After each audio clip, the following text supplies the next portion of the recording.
Hey, what's going on, everyone? I'm about to turn this camera off. This is Reggie Haynes, and you are tuned in to another edition of RKCM. And I am going to be joined by Charles and Kudzi. And today we're going to talk about three different topics.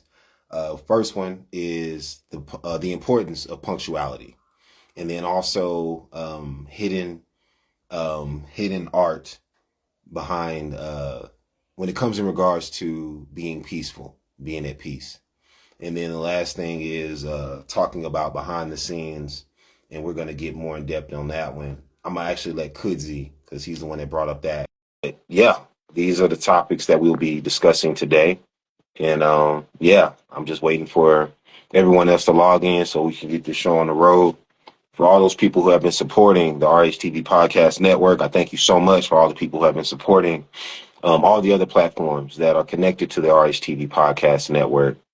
We all are thankful and we're grateful for that. So I see that Charles is coming in now. I believe Kudzi is coming in as well. And we're going to start. And for all the people who are going to be tuned in live or who are tuned in live, for all the people who are watching the pre-recorded version, I thank you so much. We thank you so much. That's what we're going to be getting into today. And just waiting for everybody else to log in. And now we're letting Charles join. I'm going to let Kudzi join. All right. Yep, both are online now. Right on time. Kudzi, Charles, you guys there? Yeah, I'm good. All right, sounds good. Kudzi, you on? Yeah, I'm here. All right, sounds good. So I just did my introduction, told them about the topics. We're going to talk about first the importance of punctuality. But before we get to the topics, would you guys like to say anything before we get started? The floor is yours. Okay. I just like to say to everybody, welcome. It is nice to have you on for our podcast. Over to Charles. Yes, again, everyone, we welcome you here. It's good to have you here, and welcome to another episode. Sounds good. Sounds good. So we're going to start with the first topic, the importance of punctuality. Is it even important? And I'm going to turn it over to either Kudzi or Charles for you guys to have the floor on this topic. Okay, so I'll be starting. Okay, so firstly, punctuality, it's the ability to finish something in time or to be at a certain place in time, right? So the importance of punctuality would be the self-image preservation, to remove procrastination and disappointment. So I'll put it like this. Let's say you are going to an interview. You're going for an interview, and the person that you're supposed to meet is waiting for you. And let's say you don't have punctuality, you don't arrive there in time. What's removed first is self imagery. Now the person thinks that you don't see this as important, and then the second would be disappointment. Now they're thinking about other applicants, other people to hire, and then, well, procrastination would be, well, you basically putting something important a bit more forward in time than doing it right now. And then eventually all of the work piles up and you feel tired. So what I'm trying to say is, this is how I see punctuality. And I would say that it is important. Yes, I would say punctuality is important. That's all I would want to say about it. Over to you, Reggie or Charles. Yep, Charles, the floor. Thank you so much for that, Kudzi. Charles, the floor is yours, my man. All right. Okay, I agree with what Kudzi was saying. I also believe that money is your. I mean, time is your greatest asset, and things like money depend on time. Things like respect depend on if you're able to be punctual. You understand what I'm saying? You cannot ever not ever catch up to time, but you can always be ahead of it. So like Kudzi was giving an example when he said you could have a job interview. It's better for you to be 30 minutes early than thinking that you can catch up to the time when you're already late. You know what I'm saying? So like Kudzi was saying, your punctuality and how well you handle your time, it draws an image of you. Are you a responsible person? I can draw out the point that this person is responsible if I see that this person can handle their time properly. You know, you get what I'm saying? So I believe that it's always good to be ahead of time, unlike chasing it. Because the second you start chasing it, like Kuz was saying, things start to pile up, and you know it all becomes a mess. Why? Because you're behind time and you're trying to catch up. It's always good to be ahead of it so that you can be punctual. And when you're punctual, I can tell that this person is someone I can work with, because when we agree on a time, let's say we set a time to 1 o'clock, and we agree on a time, then we say, guys, we must be there by 1 o'clock, and we are all there by maybe 12:55. It shows that there's commitment to what we're doing, and this person wants to be on board. But then if you arrive there at 1:30, it just shows that not all of us are wholeheartedly investing into this, because a lot of things can happen on the way to whatever meeting place we have planned. But then if you had left in advance, or if you had managed your time properly, and if your aim was actually to be punctual and be there on time, it's actually visible. You actually get to that designated place at the required time. So the importance of punctuality, it's what determines if you're a responsible person or not. If you can keep your time, then you're a person who knows how to handle their tasks according to the times that they're given. So therefore, I really do believe punctuality is very important, because it's also a symbol of trust. If you're punctual, I can trust you when it comes to certain things that we might plan together. Thank you so much for that, Charles. And you know what? I agree with both. I agree with Charles and Kudzi. Um, People that know me, they know that I'm very serious when it comes to punctuality. And ever since I started, doing my own business and being in control of like the businesses that I run, a lot of people have come to me, give them one chance. If they're not punctual the first time, give them a second. After that, it's over. And they get upset. But that's their problem. That's their loss, not mine. A lot of matter of fact, all punctual people that I know in my life, they're successful. They always keep having business going. Nobody wants to deal with someone who is not on top of their game when it comes in regards to meeting the credentials to be on time for a proper schedule, whether they set the schedule or not. And then they don't take accountability for, their actions. They're always late. They're always, basically lazy and inconsiderate.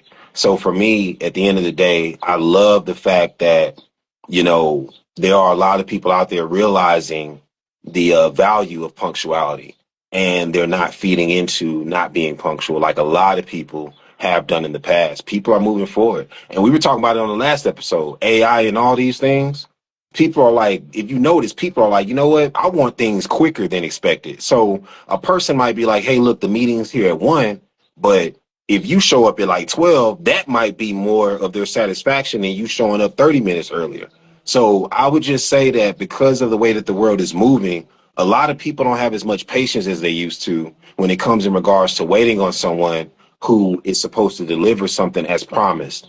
Whether you call them or they called you, you still have to stay committed and honest when it comes in regards to you being punctual. So, yeah, that's my take on that. And I mean, before we move on, does anybody else have anything that they want to add on this subject matter? Charles Kudzi, the floor is yours. So I just like to, for the sake of the argument, I just wanted to say that even though punctuality is important, there is sometimes a case where there are unforeseen circumstances. For example, traffic, maybe something happened to a family member, things like that, etc. That's all I wanted to say. Over to you, Charles. Yeah, I also wanted to bring that up, and also say that yes, whilst these things can happen, it's always good. That's why it's better to be early than on time. Because when you're early, you're giving time for anything that could happen on the way. It's not a perfect world. Of course, you're gonna face traffic, but then if you're left 30 minutes earlier, maybe you arrive the 5 minutes late, and you explain that there's traffic. And for other circumstances, it's always good to talk to the person we're supposed to meet, because it's not always that you get to have things your way. You're not always on time, but it's always good to communicate. Communication is good. I remember this morning I was supposed to do something and we had scheduled this podcast, but I told you guys, I was like, the time that we discussed, I know it, but I do not know what time I'm coming back. Right. And I told you in advance. It's always good to inform the person ahead of time so that they can adjust their schedule. Unlike they're there 3 and you're not. And they're here like, who is this person? They never told us anything about something that's gonna happen. You know what I'm saying? So it's always good to communicate. Communication is good because a lot of things can come up, but then so it's good to communicate so that it's not as bad when you tell them last minute, so that they can also plan and adjust the schedule. Yeah, no, thank you so much for that, Charles and Kudzi. I agree. And I'll also add this. I've known people who will start a new job or they would be in a new environment that they're not familiar with. They would live on the other side of town from the place where they're starting their new job. They would do research on what time traffic is, you know, what time traffic starts to get heavy and all that stuff.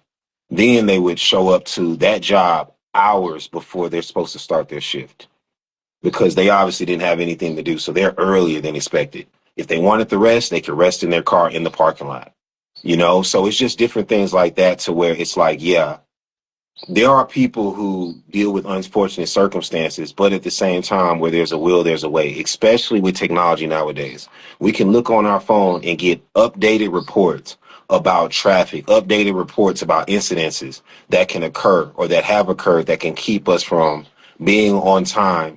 So that means that we do have to push things way earlier than expected. So we are on time.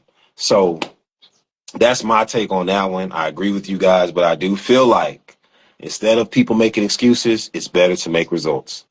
So yeah, without further ado, we're going to move on to the next topic. And this one was from Charles. I believe it was the hidden arts to peace or peacefulness. So Charles, without further ado, the floor is yours.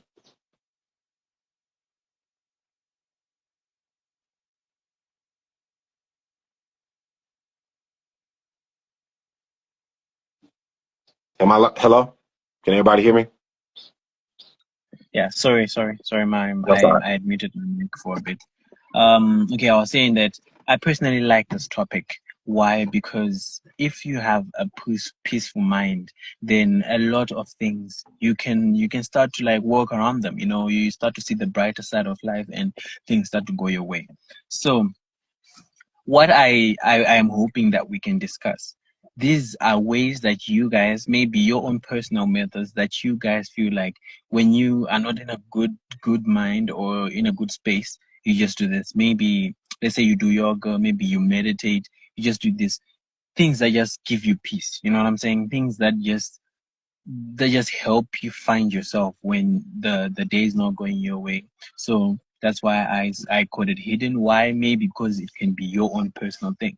Maybe someone here can find it also personal. Maybe you can say that you like meditating, and I tried and it actually worked for me. So I'll start off this topic by saying personally, I feel like when I am not in the right space, or I could be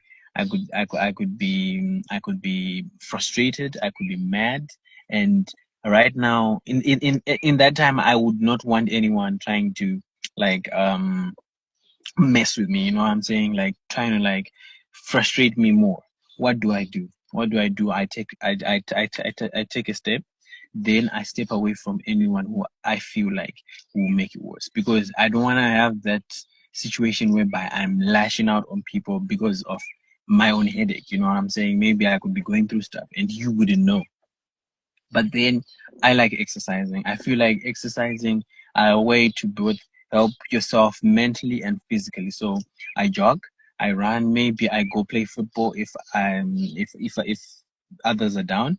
So staying on my feet is something that I feel like can take the stress away, especially football, because when I'm playing football, I feel like that is where I want to be at that time, and it actually helps with stress, with anything that could be on my mind. It just goes blank, and when I'm back from that, be it I was exercising, be it I was jogging, we're on a fresh page. So one tip, if you feel like you're still looking for that one thing that helps you, try exercising, try jogging. For those who do yoga, for those who meditate, these are some things that you can do to help you find peace of mind. Yeah. Thank you so much for that, Charles. Thank you so much for the topic and also for expanding on, the relevance of this topic to everybody out there who have hidden arts to find their peaceful place. Now we're going to turn it over to Kudzi. Kudzi, what's your take on the hidden arts behind peacefulness? Okay, the hidden arts behind peacefulness. Okay, so how I see this exactly, I'm going to be describing some things that might be from my side. I'm not sure if other people do them. So the hidden art of a peaceful mind. So what I would say would be personal hobbies, hanging around the right people, minding your business, and isolation. So when I would say personal hobbies, that's when I say things like what Charles was talking about, soccer, jogging. For some people, it may be writing, and for some, it may even be singing or something. I don't know. So what I would say mainly would be isolation, removing yourself from the environment. This is actually something Charles mentioned as well. Well, unknowingly, but he said removing yourself from that space so that you don't have to lash out at people that are around you. Taking a step back, because that helps clear your mind. Because when you try to speak to people with that kind of baggage or whatever trouble you have in the moment, that's when you end up releasing your frustrations on someone who does not know what's happening. They might even think that you hate them, but then that could not be the problem, which is where self-isolation comes into place, taking a step backwards. So that's just one of the things that you could do in order to have a peaceful mind. Remove yourself and think. And writing is actually a good way to calm your mind because you're focusing on each word. You're focusing on what you're writing exactly. It removes what's in the environment, perhaps even the noises. Yeah, it's a peaceful way for some people to express themselves. That is another way to achieve a peaceful mind. People without actually a peaceful mind do tend to, what can I say? I'm not trying to insult anyone, but if you've noticed, those who spend time smiling more than keeping a frown face or angry at times actually have less wrinkles. They tend to live a better life. So what I'm saying is avoid negativity and you will have a peaceful mind and age gracefully. That's what I have for the topic. Over to Reggie. Thank you so much for that, Kuz. Phenomenal points. I love what Charles said about staying away from certain types of environments. I don't know if y'all remember this, but when I was teaching at y'all school, there would be days to where I would see that y'all be stressed out, and I'll be like, "Hey, go into the studio, go into the studio," because, and this is another thing too. I've been in high school before. I've been in many schools. They always, nowadays, you got a lot of people coming out saying, "Man, this is like a school to prison pipeline." You're confined in a classroom. that has God knows how many students up in there, different spirits. You don't know what people going through at home. Then you're being taught all of these particular things that your mind can't really fathom because sometimes you're probably not even focused. So now the spirits are running amok. Only time you get fresh air is what, 10 to 30 minutes a day. Then after that, you don't really have no relieving time in order to basically release all of the spirits and all of the thoughts and all the different things that's been plunged into your brain, into your being. So there will be times where I'll be like, nah, man, let's go outside. Let's go outside this gate. Let's go to the park. Nah, man, come into the office. Let's meditate. Let's talk about something that ain't even school related. People will ridicule you for doing something that's outside of the norm because they want you to be in a hostile environment. They want you to feed into problems. And that destroys your peace. That doesn't bring peace at all. We live in a world to where there are a lot of people not even realizing that they are feeding into problems and not feeding into solutions. They're feeding into negativity rather than feeding into peacefulness. So anytime you realize that you are surrounded by people like this or you're in an environment like this, there's nothing wrong with, like Charles said, stepping away and actually just being at peace, meditating, conjuring up positive thoughts, taking a mental health break. Take as many as you need. Breathing helps a lot. Drink plenty of water. Eat healthy natural foods. It's a lot of them in Africa. It's a lot of them whenever you're growing it yourself. So the other thing is, touching on what Kudzi said, he is 100% right. People who are smiley people who have programmed themselves to smile more than to frown and mean mug and be angry all the time, he is absolutely right. The wrinkles are less as you get older. So I say all that to say this. There are tons of hidden arts when it comes in regards to finding your peaceful place or finding peacefulness in general. Everybody has a way of doing so. Everybody has their own hidden arts. Make sure you do everything in your power to find that so you can live a peaceful life like you deserve. So that's my take on that. Before we move on to the last topic, Kudzi, Charles, you guys have anything that you would like to add? The floor is yours. Okay. So I just like to say that another thing that I forgot to mention would be the people that you hang around have an effect on your mental state. So basically, choose the right people, to be friends with or people to be around within that situation.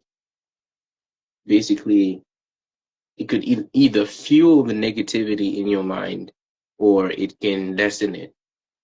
Yeah. Thank you so much for that, Kuz. Charles, do you have anything you would like to add?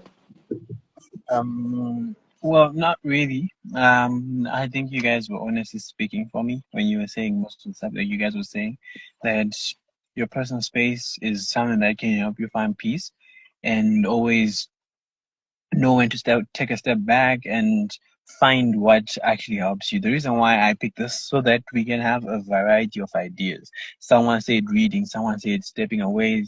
I said something like exercise, so that when you guys are listening to this, you can try everything. If you're still looking for that one thing that helps you, you can try all of the things that we're mentioning here. I'm pretty sure one will reach out to you, one will work for you. You know what I'm saying? Why? Because I'm aiming, or we are here to try and help each other. You know what I'm saying? So that we can all have that peace of mind. So that we have less wrinkles, like Kudzi said. Beautiful, beautiful, beautiful. Now we're going to go to the last topic, and this is behind the scenes. And I'm going to let Kudzi have the floor because he brought this one up. So, Kudzi, without further ado, let's talk about behind the scenes. The floor is yours. Actually, if you forgot, we switched that one. We're doing first time. The first topic? No, the topic is called first time. First time, yes. Okay, no problem. My apologies for all the viewers out there and listeners. Kudzi, without further ado, explain to us what's this topic about the first time? So the first time, the topic itself is kind of self-explanatory. So basically, what I'm saying is it has to do with personal experiences and trying out new things within life itself. So what I wanted to say was, for my personal experience, one of the things that I had tried for the first time was when I was in in in Form 4 high school. We were trying out new sports, and at my previous school, we had never actually done anything besides just running because that's what they wanted to see. It was either you play football or you run. That was the only thing that they had. But right now they don't have that. So I mean they have more. So the first thing that I tried was football. It was soccer. And before Charles starts laughing, I played defense. Okay. I, I played. I was playing defense, right? Before I was playing two positions. Um, it was left back and yeah, Yo. defense. Okay. So yeah, that was before our previous coach left. So I was playing football, right? Because my coach told me we had to, try some experiences for the first time. I was always trying to dodge sports because I didn't feel like I wanted to do something physical. I was always trying to lazy around and chill with my friends, right? So I tried it for the first time. And to be honest, I did not like the experience because we were playing against a What's team that that not like, bro? What's no, that no, not for like? the first time, going forward, it wasn't a terrible experience. Okay. Starting it right. We, I was taken off the bench and I was put in defense right by the coach. His name was Sir Alvin. So we were playing against a team that had some people who were obviously seniors, and some of us were trying the sport out for the first time. So Oh, alright. the ball, right, moved around the field. They were trying their hardest to increase the score so that they can win for their team. And as I was playing for defense, I was thinking the entire time I wouldn't have to touch the ball that much because other people had more experience. So the person who had the ball, right, the person who was playing as a striker, he reaches the goal, he shoots it, right, and then it hits me in the face. Yo. Full force, full power. And I lose my balance, my mind gets hazy. And in that moment, I knew I didn't want to do anything more with this sport, right?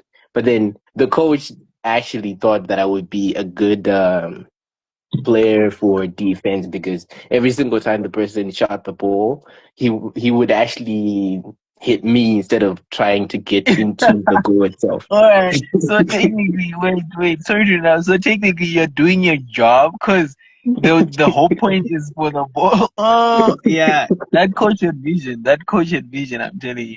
That coach had So vision. So I got taken out during that time, right? Because I was feeling a bit hazy. But then during the second half, I did the same thing that ball hit me in the face again, and I lost my mind, Wow. lost my balance. Second time, third time, and then the player who was playing striker for our team, his name I will not mention. He literally looked at me and I was like, I want to get off the pitch, bro. And he looked at me and he said, "Nah, you're doing a good job." It was a terrible experience at first, but then going forward, it was really great.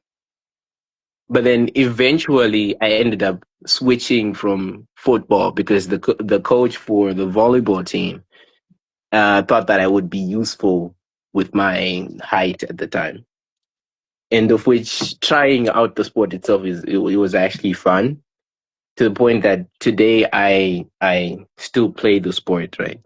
So I would say there's a first time for everything, and some people might find fun in it and some might not. And for soccer, football, I actually found it as a great experience. In the end, just forget the first stages. So yes, the Okay. first time, even though whatever you're trying might be terrible, maybe in the end it might pay out. To the point where to this day I actually still have a bit of passion for football, even though I play volleyball as my main sport. So yes, that's all I wanted to say. Thank you so much for that, Kud. Thank you so much. And yeah, we're gonna move things over to Charles. Charles, you wanna tell us about, a first time All right. experience? All right. I'm actually do two. Why? Because the first one, I'm gonna just do one that's sports related, right? To shout out to one sports that made me think, oh, nah, honestly, personally, right? My main sport, the one I like the most, is football, right? But then there was this time when this coach, and his name is Reggie Haynes, made me do suicides. Oh my god! Oh my god! I That forgot was about not that the experience. experience. I Oh my forgot god, about that bro. experience. Oh my god. That was not really my first time holding a basketball, right? But then was like my first proper tryout. And those suicides just made me say, nah, no, this is not me. Cause just like you, Kudzi, I play more on the defensive side of football. So basically, the only time that you run, the only time that you have to sprint is when you're chasing someone. Otherwise, the boy is always in front of you. You know what I'm saying? So there are not a lot of sprints, but when it comes to suicide, the court just gets bigger. Like as you go touch the first point and you come back, then you go have to go back again. Oh my god, that took a lot of like energy out of me, and that was the first reason why I was like, nah, basketball, it's a good sport, but then it's not for me. The other thing was in-game suicides, like in-game suicides. Basketball is an end-to-end sport, right? So the second that you score, right, there's a 50% chance that the opposition is also going to score, and they are going to try to pounce on the situation that you guys are in because you were scoring. Your goal is empty, so therefore they want to counter, and they will use I, pace. You know what I'm I get saying? They'll I try to get what you're run. So saying. yeah, so they'll try to sprint back. So it's a sprint. It's a sprint for sprint. You get what I'm saying? It's a sprint for sprint. It needs someone who has a lot of stamina. You know what I'm saying? It needs someone who has a lot of stamina. Not saying that I have the poorest, but then it's not enough for basketball. That was my first experience when it comes to basketball. The other experience I want to talk about is the experience with public speaking. Public speaking. This is also something that I want to talk about. This was when I was around eighth, ninth grade, form two. Ninth grade is form two. At my not the school I learn it now. So it was Africa Day, and it was sort of like not the most organized event. You know what I'm saying? So things were all done last minute, including picking who was going to present something like for the event, because it's not an event when you don't have someone standing up front and presenting, right? So because we were the young ones, the seniors just came and just picked us at random, and they were like, you, and you, and you are going to do something for Africa Day. And mind you, this is hours, right, before the event actually starts. So I'm here like, the first couple of minutes you're in denial, right? And you're like, no, there's no way they picked me. Then the couple minutes after that, you're just saying they can't do this to me, and then you're grieving because this was my first time actually being called out in front of a large crowd. You know what I'm saying? And you know the fear. It's actually said that in the world, the second most feared thing right after death is actually public speaking, speaking in front of a crowd. That's the most common thing, like common fear. So yeah, this is hours before it happens. Then I'm like, what should I do? I just trying to scribble some things up on the paper. Then this is me now. And fortunately, I was one of the last ones to be called out, so I had time to laugh at my other friends who were also as confused as I was and as clueless as I was. So when I got up there, trust me, I was scared. I was scared. I was stammering for the first couple of sentences, but then I just focused on more or less not individual people. You know what I'm saying? Because the second you try to focus on individual people, mind you, if these people are your friends, you start laughing or you forget what you wanted to say. You know what I'm saying? So I just started focusing on the broader crowd. You know what I'm saying? Just saying I'm presenting to everyone. So it doesn't matter what someone's thinking. I'm presenting to everyone. And what I'm here for is for my point to get across. And at the end of that presentation, it wasn't the best presentation, by the way, because this was done last minute. But then I had the mentality of saying I want to go back again. You know what I'm saying? That's not the last of me, because these guys were laughing, but then I knew I could have done better. I was just scared. I wasn't prepared. You know what I'm saying? So that was my first experience with public speaking.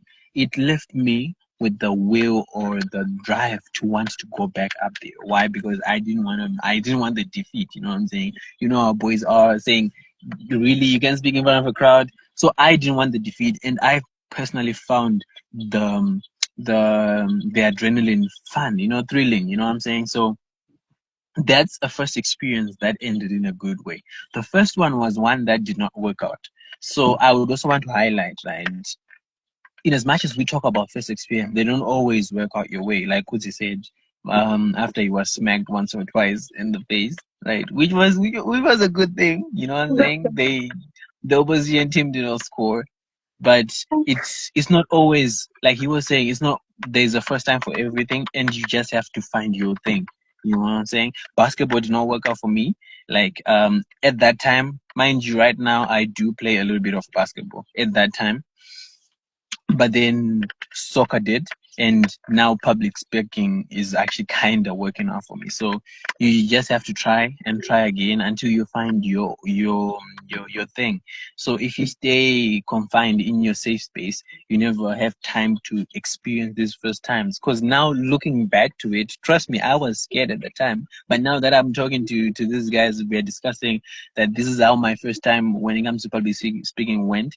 It's something you can laugh back to. You know what I'm saying? Have a high school or a young experience, or just an experience that you can remember.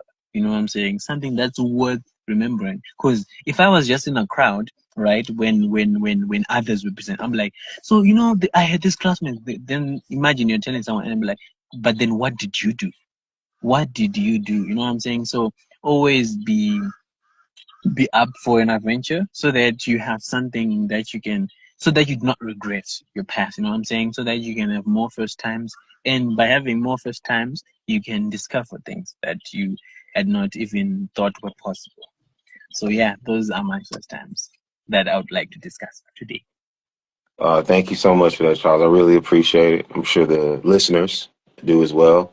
And Kuz, thank you so much for yours. My first time was whenever I went to Zimbabwe, and everybody knows that that's how I met Your first Kudzi. time was in Zimbabwe? No, no. Let me finish, please. So my first time, I didn't even get to the subject. My first time going to Zimbabwe to teach, and everybody knows that's how I met Charles, Kudzi, and Michael. And before I went to this school, this was going to be my first full time, because I've done part time, but this is going to be my first full time doing many things. And when it comes in regards to media, public speaking, debate, and coaching, and filmmaking. And I always give credit where credit is due, Mrs. and Mr. Mupunga, for giving me the opportunity. Before I went to that school, before I stepped foot onto that campus and all the students came, I was scared. I was scared. And then I had to realize, you know what, man, just like my mom told me before, I was scared before I started playing football. They're human just like you. And another thing is too, you're teaching. You're teaching for the love. You're not teaching for the money and the fame and all that other stuff. These students made my life so much better. It went from me having one of the scariest days of my life to one of the best days of my life. And then everybody has seen where that has progressed from now. Now we have a team. Now we have this podcast. Now we have tons of great things that are happening that are bettering the community and bettering, I will even go on a limb and say bettering the world, and bettering different people's lives. Had I not accepted that role and let my fear get the best of me, we wouldn't be where we are now. talking, having listeners, being helped, being saved, saving our own lives by giving each other wise counsel on a consistent basis. So yeah, when my first time, it was fearful, full of fear. But then all that went away once I started seeing the remarkable spirits of these youths, seeing how well spoken they were and still are, seeing how, gracious they are. And I was obviously the same. And yeah, like I said, all that fear went away, and that fear turned instantly. It turned into gratitude. It turned into a heartwarming feeling. And it also turned into me realizing, like, man, these youths have become my inspiration to just do better in life and do more productive things every single chance I get, which is every day for me. So I'm very grateful for all of you guys. And I'm grateful to have had that first experience that has still helped me, till this day, and will continue to help me. Because I still teach from time and time again, but it all started with the youth that I'm talking about now. And Charles and Kudzi are two of those youths that I'm talking about. So yeah, that was my first experience. And for all those listeners out there, Kudzi and Charles said it best. It might start off rocky, it might start off scary, but at the same time, don't let that get the best of you. Keep on pursuing it, and you'll be just fine. But yeah, that's all I had to say on the subject matter. And before we close this episode off, I'm going to open the floor up to Charles and Kudzi if they have any final words for all the listeners out there. The floor is yours, guys.